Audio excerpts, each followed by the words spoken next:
So last week we talked about science and religion and their origin stories. However, I talked a little bit more about science last week, so this week I'm going to talk a little bit about my religion experience. But first, I asked you guys last week on Facebook, if you're religious, what religious story or tale has given you the most inspiration in your life? And for those of you who aren't religious, I want to know what fictional or even non-fictional story gives you the most inspiration in your life. And here's what you guys said. Allie says, can it be an author? Because if so, then J.K. Rowling is my biggest inspiration. She was at her lowest point in her life and still pushed on with writing the Harry Potter series. Not only do I look up to her because I can relate to her in some ways, but also because she defines strength and perseverance perfectly. I'm gonna go with, yeah, sure, why not? Couldn't hurt to model, your inspiration after a person and what they've gone through. It's pretty much the same thing. And Ed says, I saw a video of Randy Pausch, I'm not sure how to pronounce that, I'll just say Pausch, on Oprah, giving a refined version of his final lecture years ago. He spoke on a few things, but his story about giving value to people over things continues to inspire me and who I am as a person. In his story, his young nephew had gotten sick in the backseat of his new car. Previously that day, he poured soda all over the seat to prove a point that the car is just a thing. He said it made him feel better to know that his young nephew did not have to feel guilty about being sick, and this is the lesson I've taken with me ever since. It's not easy to live by, but I think about it each time I react, or think about reacting harshly when something I own is damaged by someone like my nephew. Wow, that is a really good way of looking at things. Very inspirational.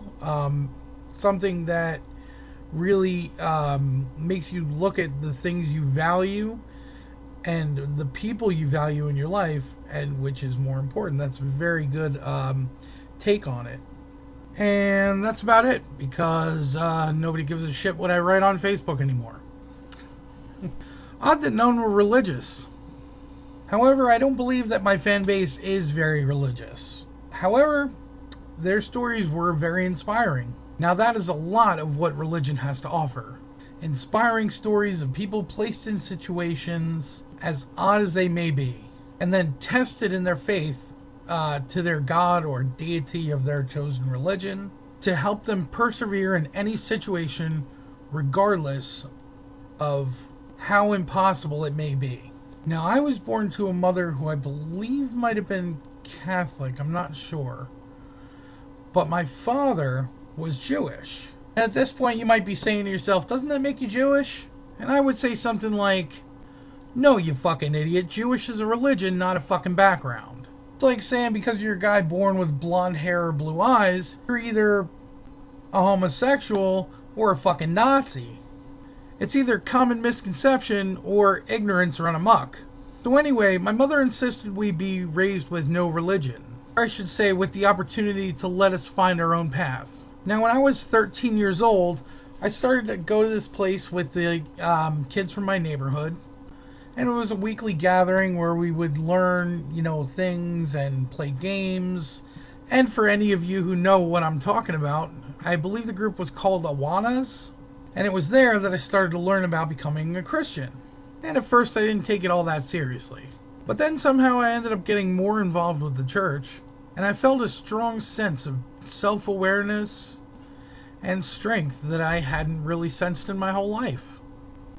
And I was taught that this feeling was the power of God flowing over me. And to really grow and understand it, I would need to read and learn the teachings of the Bible. So the word of the Lord would guide me to salvation and everlasting love. And I got more involved and I became a member of the church. And eventually accept Jesus Christ as my Lord and Savior and be baptized a Christian Baptist. Now, I spent about a year in that church before I started to notice a very unfair hierarchy.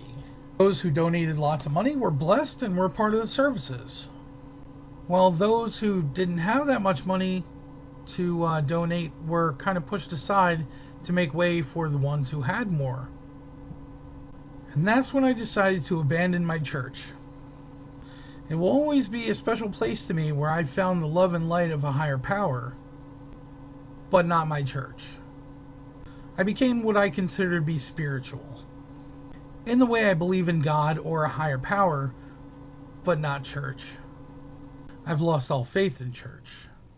And I'm not going to mention the church or call it out because I noticed that a lot of churches are kind of the same way. They hold the same values on money, and I just can't call out one or all of them. But in essence, church is where you make it. Wherever I may lay my head in prayer, that's my church.